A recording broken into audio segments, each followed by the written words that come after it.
बिस्मिल्लाहिर्रहमानिर्रहीम। Last time जो है वो हमने एक मेन टॉपिक जो था हमारा ग्लाइकोलाइसिस उसको स्टार्ट किया था। ठीक है, उसमें हमने जो है वो स्टेप बाय स्टेप उसमें सारे रिएक्शंस देखे थे। और जो हमारी लास्ट स्लाइड जो थी वो थी कि हमारे पास जो है वो क्या होता है कि एक ग्लूकोज जो है वो कन्वर्ट होता है किसके अंदर, फ्रुक्टोज 6 फास्फेट के अंदर। ये हमने देखा था। अब हमने ये भी जो था वो डिस्कस किया था कि ग्लूकोज जो है ये एक एल्डो शुगर है और जो फ्रुक्टोज जो है वो क्या है, कीटो शुगर है। ठीक है, नेक्स्ट स्टेप में हम क्या करते हैं कि नेक्स्ट स्टेप में फ्रुक्टोज 6 फास्फेट की फर्दर जो है वो क्या होती है, फास्फोरिलेशन होती है और वो कन्वर्ट हो जाता है फ्रुक्टोज 1,6 बिस फास्फेट के अंदर। यहाँ पर जो है एटीपी जो है वो मैग्नीशियम की मौजूदगी में इनऑर्गेनिक फास्फेट जो है वो इसको डोनेट कर देता है। ठीक है, और जो खुद जो है वो कन्वर्ट हो जाता है किसके अंदर, एडीपी के अंदर, यानी कि एडिनोसिन डाइफॉस्फेट के अंदर। ठीक है, नेक्स्ट जो बेसिक स्टेप है हमारा ग्लाइकोलाइसिस का, अभी तक हमने जो है वो ग्लूकोज पढ़ा था, उसके फास्फोरिलेशन पढ़ी थी, फिर उसकी आइसोमराइजेशन पढ़ी है कि वो ग्लूकोज फ्रुक्टोज में चला गया, फ्रुक्टोज की फिर फास्फोरिलेशन हुई है, फिर वो बिस फास्फेट में चला गया। अब जो है वो जो फ्रुक्टोज 1,6 बिस फास्फेट जो है ये कन्वर्ट होता है दो मॉलिक्यूल्स के अंदर। ठीक है, एल्डोलेज जो है एंजाइम है, ठीक है, वो क्या करता है, इसको दो मॉलिक्यूल्स के अंदर क्या कर देता है, कन्वर्ट कर देता है। पहला जो मॉलिक्यूल है वो है ग्लिसर एल्डिहाइड 3 फास्फेट। क्या है, ग्लिसर एल्डिहाइड 3 फास्फेट। और जो दूसरा मॉलिक्यूल बनता है वो बनता है डाई हाइड्रोक्सी एसीटोन फास्फेट। तो डाई हाइड्रोक्सी एसीटोन फास्फेट जो है उसको हम इसका कैपिटल डी ले लेते हैं। ठीक है, और हाइड्रोक्सी है इसका कैपिटल एच ले लेते हैं, और फिर एसीटोन का जो है वो कैपिटल ए ले लेते हैं, और फास्फेट का फास्फो जो पी है वो कैपिटल ले लेते हैं। तो ये देखें, ये फ्रुक्टोज 1,6 बिस फास्फेट जो है ये एंजाइम आया है एल्डोलेज, उसने इसको क्या किया है, फ्रुक्टोज 1,6 बिस फास्फेट को ब्रेक डाउन करवाया है। ब्रेक डाउन करवाने से ये कन्वर्ट हो जाता है किसके अंदर, ग्लिसर एल्डिहाइड 3 फास्फेट के अंदर और डाई हाइड्रोक्सी एसीटोन फास्फेट के अंदर। तो ये हमारे पास है स्प्लिटिंग। तो पहला हमारे पास स्टेज क्या थी, एनर्जी कंज्यूमिंग या एनर्जी इन्वेस्टमेंट की स्टेज थी। उसको हमने डिटेल में देखा कि किस तरह जो है वो एटीपी आ रहे हैं, और ग्लूकोज की पहले फास्फोरिलेशन होती है, फिर फ्रुक्टोज की फास्फोरिलेशन होती है। अब यहाँ पर जो है वो स्प्लिटिंग फेज में हम देखते हैं कि वो जो एक कंपाउंड सिंथेसाइज हो चुका है फ्रुक्टोज 1,6 बिस फास्फेट, उसकी जब स्प्लिटिंग होती है तो वो दो मॉलिक्यूल्स में क्या होता है, अपने आप को स्प्लिट अप करवा लेता है। एक को कहते हैं ग्लिसर एल्डिहाइड 3 फास्फेट, और दूसरा जो है वो क्या है, डाई हाइड्रोक्सी एसीटोन फास्फेट है। ठीक है, तो यहाँ पर जो है फिर फर्दर जो है वो डाई हाइड्रोक्सी एसीटोन फास्फेट जो है वो एक आइसोमेरेज एंजाइम के थ्रू जो है वो भी कन्वर्ट हो जाता है ग्लिसर एल्डिहाइड 3 फास्फेट के अंदर। ठीक है, तो phosphotriose isomerase catalyze the reversible interconversion of dihydroxyacetone phosphate and glyceraldehyde 3 phosphate. Two molecules of glyceraldehyde 3 phosphate are obtained from one molecule of glucose. इसका मतलब ये है कि बेसिकली हमें जो है वो दो मॉलिक्यूल मिलते हैं किसके, ग्लिसर एल्डिहाइड फास्फेट के। लेकिन हमने स्टार्टिंग में देखा कि हमारे पास एक मॉलिक्यूल आया था ग्लिसर एल्डिहाइड 3 फास्फेट का, और एक जो मॉलिक्यूल था वो था डाई हाइड्रोक्सी एसीटोन फास्फेट का। तो आइसोमेरेज एंजाइम के थ्रू ये जो डाई हाइड्रोक्सी एसीटोन फास्फेट है ये कन्वर्ट हो जाता है किसके अंदर, ग्लिसर एल्डिहाइड 3 फास्फेट के अंदर। अब नेक्स्ट जो स्टेप है वो है oxidation of glyceraldehyde 3 phosphate. Glyceraldehyde 3 phosphate dehydrogenase जो है वो एक एंजाइम का नाम है। Converts the glyceraldehyde 3 phosphate to 1,3 bis phosphoglycerate के अंदर, ठीक है। यानी कि एल्डिहाइड जो है वो कार्बोक्सिलिक एसिड में चला गया है, कार्बोक्सिलेट में चला गया है, ठीक है। तो ग्लिसर एल्डिहाइड से कन्वर्ट हो चुका है ऑक्सीडेशन के थ्रू ग्लिसरेट के अंदर। This step is important as it is involved in the formation of NADH plus hydrogen as a high energy compound 1,3 bis phosphoglycerate। तो ये हमारे पास जो है वो रिएक्शन जो है वो शो किया गया है कि ये हमारे पास है ग्लिसर एल्डिहाइड 3 फॉस्फेट। तो डीहाइड्रोजिनेज यहाँ ना जहाँ पर जो है वो एंजाइम्स ही बता रहा है कि ये वाला जो एंजाइम है डीहाइड्रोजिनेज, डी का मतलब मोस्टली जो होता है वो रिमूवल होता है।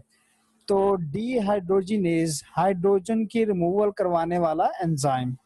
तो हमने ऑक्सीडेशन में जो है वो 3 डेफिनेशन पढ़ते हैं कि या तो किसी मॉलिक्यूल्स के अंदर ऑक्सीजन जो है वो ऐड हो जाए तो उसे ऑक्सीडेशन कहते हैं, या फिर किसी मॉलिक्यूल से हाइड्रोजन जो है वो रिमूव हो जाए उससे ऑक्सीडेशन कहते हैं, या फिर जो है किसी मॉलिक्यूल या एटम से जो है वो इलेक्ट्रॉन का रिमूवल हो जाए तो हम उसे क्या कहते हैं, ऑक्सीडेशन कहते हैं।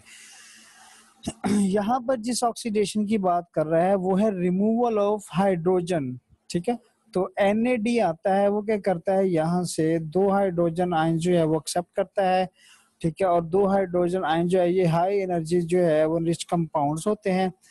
ग्लिसरल्डिहाइड 3 फॉस्फेट डीहाइड्रोजिनेज जो है वो ग्लिसरल्डिहाइड 3 फॉस्फेट से 2 हाइड्रोजन्स को निकाल देता है। नेक्स्ट स्टेप है formation of ATP from 1,3 bis phosphoglycerate and ADP, ठीक है। The enzyme phosphoglycerate kinase acts on 1,3 bis phosphoglycerate, resulting in the synthesis of ATP and formation of 3 phosphoglycerate। अब यहाँ पर देखें यहाँ पर जो है वो 1,3 बिस फास्फोग्लिसरेट है, यानी इसका मतलब यहाँ पर 2 फास्फोरस जो है वो क्या है, अटैच है, फास्फोरस ग्रुप। तो फास्फोग्लिसरेट का इनेज एंजाइम आता है तो वो क्या करता है, यहाँ से रिमूवल ऑफ फास्फोरस करवाता है। ये देखें कि ADP जो है वो रिएक्शन में पार्टिसिपेट करता है मैग्नीशियम की प्रेजेंस में और वो सिंथेसाइज करवा देता है किसको, ATP को। तो यहाँ पर जो है वो अब हम क्या करते हैं कि सबसे पहले हमने देखा था कि एनर्जी इन्वेस्टमेंट थी, ठीक है। और फिर जो है वो दूसरी स्टेज आई थी, स्प्लिटिंग फेज आई थी, और अब थर्ड जो स्टेज है कि एनर्जी प्रोडक्शन। तो यहाँ से जो है एरोबिक कंडीशन जो है वो स्टार्ट हो जाती है, जहाँ से एनर्जी प्रोडक्शन जो है वो क्या हो रही है, स्टार्ट हो रही है, ठीक है। तो पहले भी energy high rich compound NADH जो है वो बनता है। यहाँ पर जो है वो आपको नजर आ रहा है कि डाइफॉस्फेट जो है वो कन्वर्ट हो रहा है किसके अंदर, ट्राइफॉस्फेट के अंदर। तो अब फास्फोरस ग्रुप जो है वो कहाँ से रिमूव होता है, वो 1 पोजीशन से रिमूव होता है, ठीक है। और ये कन्वर्ट हो जाता है किसके अंदर, 3 फास्फोग्लिसरेट के अंदर। This step is a substrate level phosphorylation. Production of high energy phosphorus is coupled to the conversion of substrate to product instead of resulting from oxidative phosphorylation. The energy will be used to make ATP in the next reaction of glycolysis. अब वो कहता है कि ये जो हमारा level है ना, ये जो स्टेप है हमारा, ये हमारा सबस्ट्रेट लेवल है, ठीक है। सबस्ट्रेट फास्फोरिलेशन है। यहाँ पर क्या होता है कि हमारे पास क्या होती है, एनर्जी प्रोडक्शन होती है। अभी हमने लास्ट रिएक्शन में देखा है कि यहाँ पर जो है वो ATP सिंथेसाइज हो रहा है। तो ATP जो है वो क्या होता है, एनर्जी रिच कंपाउंड होता है, ठीक है। तो हम इसके लिए जो है वो कौन सी टर्मिनोलॉजी यूज करते हैं कि सबस्ट्रेट जो है वो कन्वर्ट हो रहा है किसके अंदर, प्रोडक्ट के अंदर, instead of resulting from oxidative phosphorylation. यहाँ पर जो है वो ऑक्सीडेटिव फास्फोरिलेशन नहीं हो रही, ठीक है।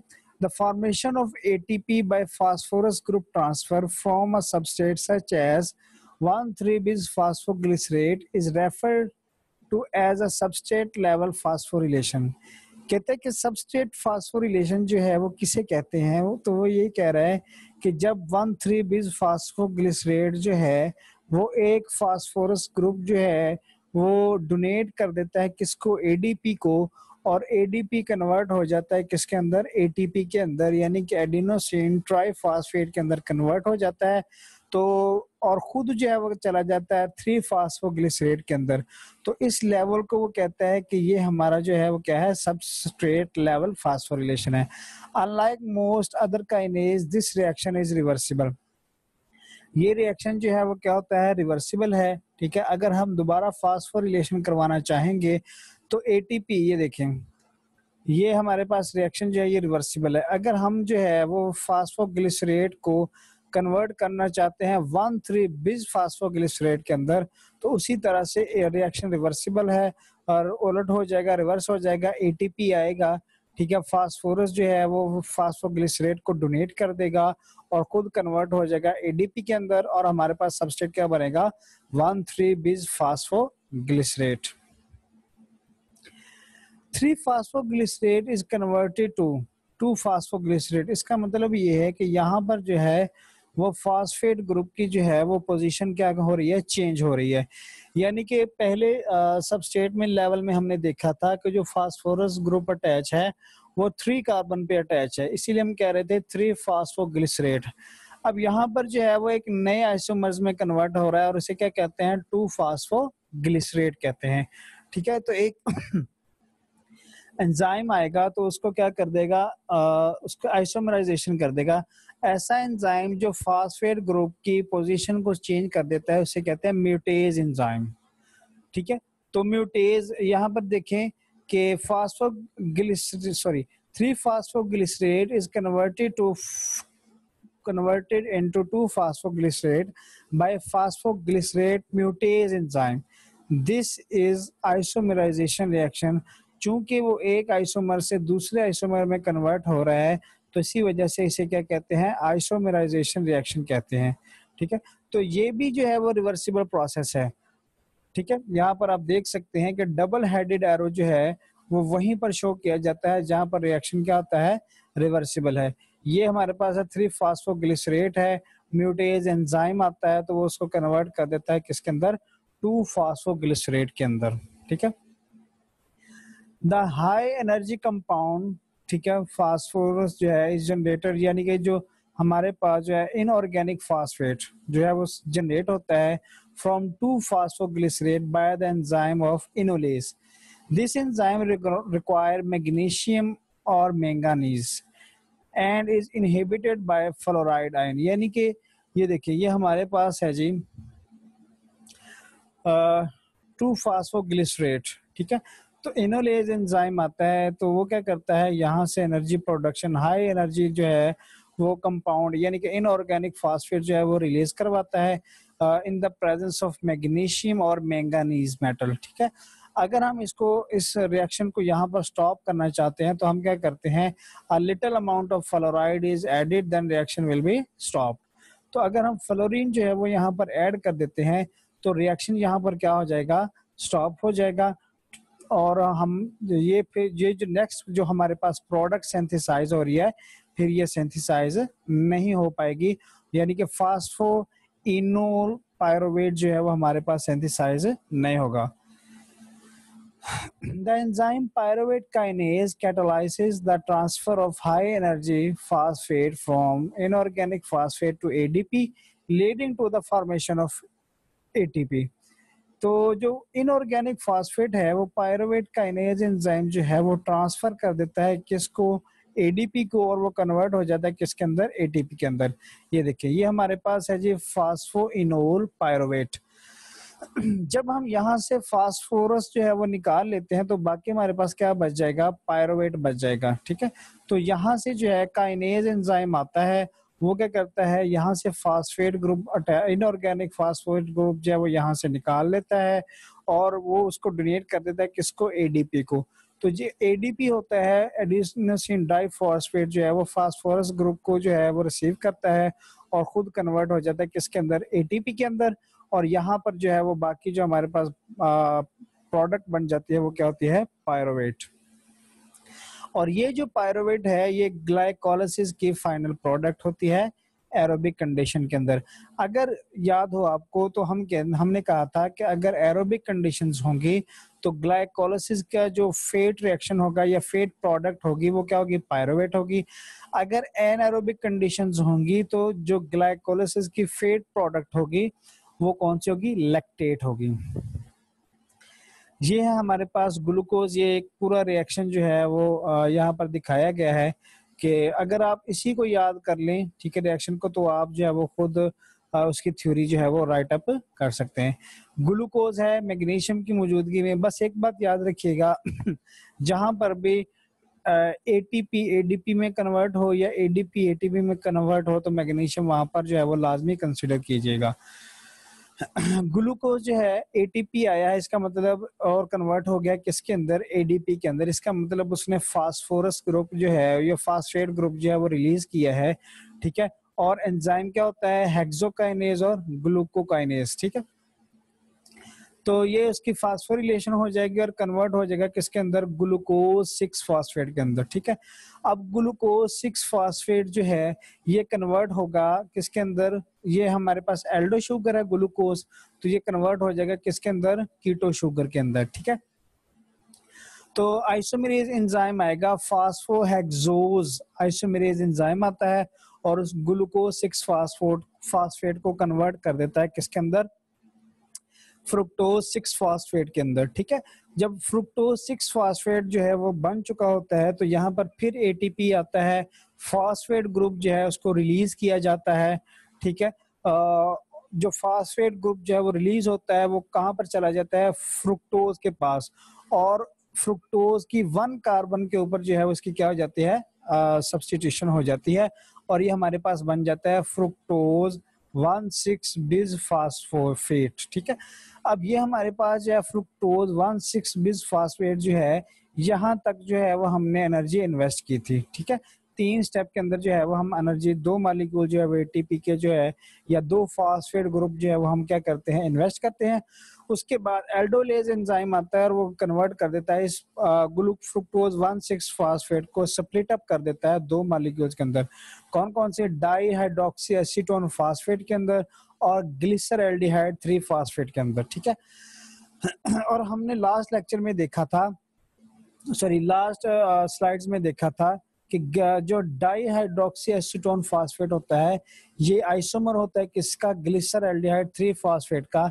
इसी वजह से ये जो है ये आपस में एक दूसरे में कन्वर्ट होते रहते हैं और फाइनली जो है वो डाई हाइड्रोक्सी एसीटोन फास्फेट जो है वो कन्वर्ट हो जाता है किसके अंदर, ग्लिसरल्डिहाइड 3 फास्फेट के अंदर, ठीक है। तो ये हमारे पास क्या है, डाईहाइड्रोक्सी एसीटोन फास्फेट जो है वो फास्फोहेक्सोज आइसोमेरेज एंजाइम की मौजूदगी में कन्वर्ट हो रहा है किसके अंदर, ग्लिसरल्डिहाइड 3 फास्फेट। तो यहाँ पर एक ऑलरेडी ग्लिसरल्डिहाइड 3 फास्फेट था और एक जो है वो डाईहाइड्रोक्सी एसीटोन फास्फेट की कन्वर्जन के बाद आया है। तो यहाँ पर इसका मतलब यह है कि स्प्लिटिंग फेज के नतीजे में हमारे पास 2 ग्लिसरल्डिहाइड 3 फास्फेट जो है वो सिंथेसाइज होते हैं।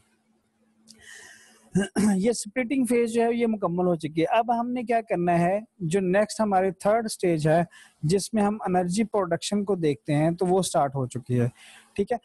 यहाँ पर जो है NAD आता है और वो कन्वर्ट हो जाता है किसके अंदर, NADH के अंदर और प्लस H पॉजिटिव के अंदर। अगर हम इस रिएक्शन को स्टॉप करना चाहते हैं तो हम क्या करते हैं, आइडो एसीटेट आर्सिनेट जो है वो यहाँ पर ऐड कर देते हैं, तो ये रिएक्शन जो है ये यहीं पे स्टॉप हो जाएगा। लेकिन अगर हम इस रिएक्शन को प्रोसीड करवाना चाहते हैं तो क्या होगा कि ग्लिसरल्डिहाइड 3 फास्फेट डिहाइड्रोजिनेज एंजाइम आएगा, यानी कि ग्लिसरल्डिहाइड 3 फास्फेट से हाइड्रोजन की अब रिमूवल होगी तो डिहाइड्रोजिनेज एंजाइम आता है, वो NAD को कन्वर्ट कर देता है किसके अंदर, NADH के अंदर और प्लस H पॉजिटिव आयन के अंदर। तो बाकी जब हाइड्रोजन यहाँ से निकल जाती है तो बाकी क्या बच जाता है, 1,3 बिस फास्फोग्लिसरेट। इसका मतलब ये है कि एल्डिहाइड जो है वो कन्वर्ट हो रही है किसके अंदर, कार्बोक्सिलेट के अंदर, ठीक है, कार्बोक्सिलिक एसिड के अंदर। जिस तरह हम कहते हैं कि एल्डिहाइड की अगर ऑक्सीडेशन करवाई जाए तो वो कार्बोक्सिलिक एसिड बनता है, ठीक है। तो 1,3 बिस फास्फोग्लिसरेट जो है इसकी फर्दर जो है डी फास्फोरिलेशन होती है। डी का मैंने लफ्ज इस वजह से यूज किया कि यहाँ पर रिमूवल हो रहा है, ठीक है। तो एडीपी आएगा और वो क्या करेगा, फास्फेट ग्रुप को क्या करेगा, यहाँ से कैप्चर करेगा और कन्वर्ट हो जाएगा किसके अंदर, एटीपी के अंदर, in the presence of magnesium ion, ठीक है। और ये जो रिएक्शन है वो कौन प्रोसीड करवाता है, फास्फोग्लिसरेट काइनेज एंजाइम, ठीक है। तो जब फास्फोग्लिसरेट काइनेज एंजाइम आता है तो वो यहाँ से डीफास्फोरिलेशन करवा देता है और हमारे पास ये देखें 3 फास्फोग्लिसरेट बाकी बच जाता है। पहले था 1,3 बिस फास्फेट, 2 फास्फेट ग्रुप अटैच थे, तो 1 कार्बन वाला जो फास्फेट ग्रुप है वो डोनेट कर दिया गया किसको, एडीपी को, और वो कन्वर्ट हो गया एटीपी में, ठीक है। और बाकी हमारे पास क्या बच गया, 3 फास्फोग्लिसरेट बन गया। अब ये जो 3 फास्फोग्लिसरेट है इसमें क्या होगा, यहाँ पर आइसोमराइजेशन होगी। आइसोमराइजेशन कैसे होगी कि यहाँ पर जो फास्फेट ग्रुप है इसकी जो है पोजीशन है वो क्या कर दी जाएगी, चेंज कर दी जाएगी। यहाँ पर है 3 फास्फोग्लिसरेट, ठीक है। म्यूटेज एंजाइम आता है और वो आके 3 फास्फोग्लिसरेट को कन्वर्ट कर देता है किसके अंदर, 2 फास्फोग्लिसरेट के अंदर। अब ये जो 2 फास्फोग्लिसरेट है ये मैग्नीशियम की मौजूदगी में और मैंगानीज की मौजूदगी में, ठीक है, कन्वर्ट होता है फास्फोइनोल पायरुवेट के अंदर, ठीक है। किसके अंदर, फास्फोइनोल पायरुवेट के अंदर। तो अगर हम यहाँ पर जो है वो इस रिएक्शन को स्टॉप करना चाहते हैं तो हम क्या करेंगे, फ्लोराइड जो है वो ऐड कर देंगे, ठीक है। तो ये रिएक्शन जो है वो यहीं पर स्टॉप हो जाएगा। इसका मतलब ये है कि यहाँ पर जो है वो कौन सा इनहिबिटर एज ए इनहिबिटर के तौर पे आ रहा है, फ्लोराइड आयन। तो 2 फास्फोग्लिसरेट को पायरुवेट के अंदर कन्वर्ट करने वाला जो एंजाइम होता है उसे क्या कहते हैं, इनोलेज, ठीक है। फास्फोइनोल पायरुवेट को जो है वो हम उसकी फर्दर डिफास्फोरिलेशन करवाते हैं। एटीपी जो है वो फास्फेट ग्रुप को कैप्चर करता है और कन्वर्ट हो जाता है किसके अंदर, एटीपी के अंदर, ठीक है। और ये रिएक्शन जो है वो परफॉर्म करवाता है पायरुवेट काइनेज एंजाइम, ठीक है। तो जब फास्फोइनोल पायरुवेट जो है उसकी डीफास्फोरिलेशन हो जाती है तो हमारे पास क्या बचा है, बच जाता है बाकी पायरुवेट। तो ये जो पायरुवेट है ये फर्दर जो है क्या होगा कि इसकी इसकी क्या होगी, ऑक्सीडेशन होगी, यानी कि डीहाइड्रोजिनेशन भी हम कह सकते हैं कि डीहाइड्रोजिनेज एंजाइम आता है। यहाँ से क्या किया जाता है कि हाइड्रोजन जो है वो रिमूव कर दिया जाता है। तो मैंने पहले भी कहा कि ऑक्सीडेशन की 3 डेफिनेशन होती हैं, रिमूवल ऑफ हाइड्रोजन जो है वो उन्हीं में से एक डेफिनेशन है, ठीक है। तो यहाँ पर जो है जब हाइड्रोजन यहाँ पर रिमूव कर दी जाती है तो पायरुवेट जो है वो कन्वर्ट हो जाता है किसके अंदर, लैक्टेट के अंदर। ये हमारे पास है जी मॉलिक्यूलर स्ट्रक्चर्स हैं सबके, कि किस तरह से जो है वो, ये हमारे पास है ग्लूकोज का स्ट्रक्चर है, ठीक है। अब इसकी जो है वो फास्फोरिलेशन होगी तो फास्फोरिलेशन जो है वो 6 फास्फेट, ग्लूकोज 6 फास्फेट है, तो ये 6ठी कार्बन है, 6 नंबर ऑफ कार्बन, ठीक है। तो यहाँ पर जो है वो जाके इसकी क्या होती है, फास्फोरिलेशन होती है। ये देखें CH2 और यहाँ पर आकर क्या हो गया है, फास्फेट ग्रुप अटैच हो गया है। उसके बाद ये जो है ये कन्वर्ट होता है, ये एक एल्डो शुगर है, ये कन्वर्ट हो जाता है किसके अंदर, कीटो शुगर के अंदर, ठीक है, यानी कि फ्रुक्टोज 6 फास्फेट के अंदर। तो होगा क्या कि यहाँ से जो है वो रिमूवल ऑफ हाइड्रोजन हो जाएगी, ठीक है। तो यहाँ पर कार्बन और ऑक्सीजन के दरमियान क्या बन जाएगा, डबल बॉन्ड बन जाएगा और इसे क्या कहते हैं, कीटो शुगर कहते हैं, ठीक है। तो फ्रुक्टोज 6 फास्फेट यहाँ पर बन गया। अब यहाँ पर इसकी फर्दर फास्फोरिलेशन होती है और जो नेक्स्ट आने वाला फास्फेट ग्रुप होता है वो ये कार्बन नंबर 1 है, इस पे आकर अटैच हो जाएगा। ये देखें ये CH2 और साथ में क्या, कौन सा ग्रुप आकर अटैच हो गया है, फास्फेट ग्रुप आकर अटैच हो गया है। तो हम इसे कहेंगे फ्रुक्टोज 1,6 बिस फास्फेट, ठीक है, फ्रुक्टोज 1,6 बिस फास्फेट, ठीक है। तो अब इसकी स्प्लिटिंग होगी, स्प्लिटिंग किसमें होगी, ग्लिसरल्डिहाइड 3 फास्फेट के अंदर और डाईहाइड्रोक्सी एसीटोन फास्फेट के अंदर। तो ये जो डाईहाइड्रोक्सी एसीटोन फास्फेट है ये फर्दर क्या होता है, कन्वर्ट हो जाता है किसके अंदर, ग्लिसरल्डिहाइड 3 फास्फेट के अंदर। तो यहाँ पर जो है वो 2 मॉलिक्यूल बनते हैं किसके, ग्लिसरल्डिहाइड 3 फास्फेट के। नेक्स्ट जो है वो क्या होता है कि यहाँ पर जो है वो NADH जो है वो आता है, सॉरी NAD आता है और कन्वर्ट हो जाता है किसके अंदर, NADH के अंदर। ये देखें अब ये जो है ये एक एल्डिहाइड है, ठीक है। तो यहाँ पर जो है वो किस में कन्वर्ट हो रहा है, 1,3 बिस फास्फो, ठीक है, और ग्लाइसिरेट के अंदर कन्वर्ट हो रहा है। ये देखें हमारे पास एल्डिहाइड से उसकी ऑक्सीडेशन हुई है, और यहाँ पर जो है ये कार्बन के साथ फास्फेट ग्रुप 1 कार्बन के साथ भी और 3 कार्बन के साथ भी, और यहाँ पर क्या है H और OH है। ठीक है, यहाँ पर जो है ये वाला जो ग्रुप है इसमें जो है वो चेंज आ रही है, ये एल्डिहाइड ग्रुप है। ठीक है, और ये कन्वर्ट हो जाता है किसके अंदर, COO के अंदर, यानी कि ये कार्बोक्सिलिक ग्रुप या कार्बोक्सिलेट की ग्रुप की ये निशानदेही है। ठीक है, वहां पर क्या होता है फिर नेक्स्ट स्टेज में कि एडीपी जो है 2 एडीपी आते हैं और सिंथेसाइज करवाते हैं क्या 2 एटीपी। जब इस तरह से होता है तो हमारे पास फिर क्या हो जाता है 3 फास्फोग्लाइसरेट बन जाता है, यानी कि 2 फास्फेट ग्रुप रिमूव हो गए, बाकी क्या बच गया 3 फास्फोग्लिसरेट। अब 3 फास्फोग्लिसरेट जो है ये फर्दर जो है वो इनोलेज एंजाइम के जरिए से जो है वो कन्वर्ट हो जाता है किसके अंदर, फास्फोइनोल पायरोवेट के अंदर। तो जब ये फास्फोइनोल पायरोवेट के अंदर कन्वर्ट होता है तो फिर उसी तरह से 2 एडीपी आते हैं। अब यहाँ पर देखिएगा, अब यहाँ से आपको नजर आ रहा है कि यहाँ से 2 ग्रुप फास्फेट के रिमूव होने चाहिए। ठीक है, लेकिन यहाँ से आप कह सकते हो कि एक रिमूव हुआ है, नहीं बेटा। यहाँ पर अगर हम देखें तो हमने कहा था कि 2 मॉलिक्यूल ग्लिसरॉल्डिहाइड 3 फास्फेट के बनते हैं, तो दोनों मॉलिक्यूल्स की फर्स्ट पोजीशन से 2 फास्फेट ग्रुप जो है वो क्या होते हैं, यहाँ से रिमूव होते हैं। अब यहाँ पर देखें कि कार्बन नंबर 1 पर कोई भी फास्फेट ग्रुप अटैच नहीं है, तो 3 कार्बन पे जो है वो 2 फास्फेट ग्रुप जो है वो क्या है, अटैच है। तो यहाँ पर फिर क्या होता है, उसी तरह से एडीपी आता है, एटीपी में कन्वर्ट हो जाता है और हमारे पास फाइनल जो है वो क्या बन जाता है, पायरुवेट बन जाता है। आई होप कि आपको लेक्चर समझ आया होगा। ये हमारा फाइनल जो था एरोबिक कंडीशंस के अंदर जो था उसने ये ग्लाइकोलाइसिस था, इसको हमने जो है वो डिटेल में देखा है। ठीक है, अगर कोई क्वेश्चन होगा आपका तो वो इंशाल्लाह क्वेश्चन सेशन में जो है वो हम उसको क्या करेंगे, हल करेंगे। अल्लाह हाफिज।